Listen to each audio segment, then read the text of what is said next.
Probably you are already using a password in your Mac to secure the files and folders.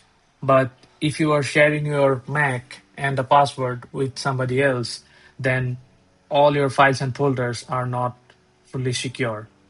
Out of all those files and folders, if you have something special, something important that you don't want to share with the other user, then you can create some password protected folders in Mac using the disk utility tool. Okay, to do that, you open the disk utility tool, go to File, New Image, Image from Folder. So for example, I have this folder called secret folder where I have some secret files that I don't want to share with anybody else.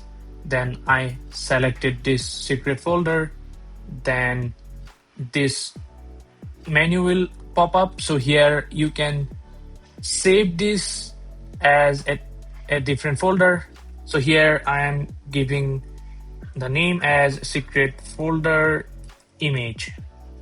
And next, important thing is to use some encryption.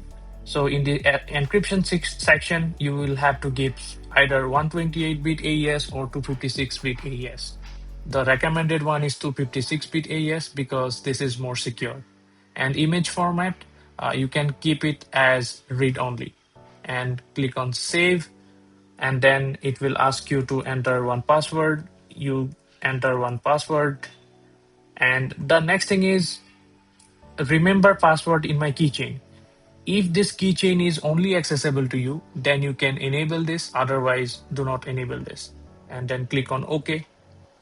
It is basically creating it. Yeah, looks like this is done. Then you click on Done. And now if you go back to the directory, here you can see this secret folder underscore image.dmg file has been created. Okay, so if you double click on this file, it will ask you to enter the password. You enter the password, click OK, and there you go.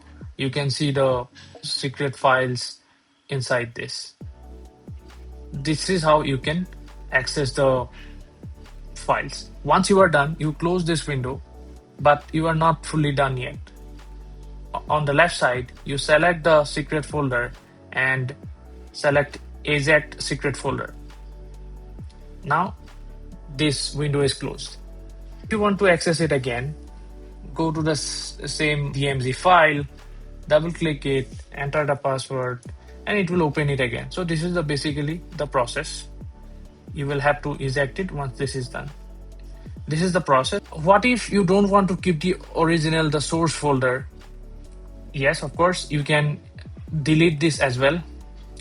After deleting the source folder, you can still open the .dmz file using the password. It will still open for you. Okay, do not forget to eject this after the use. This is how you can create password protected folders in Mac.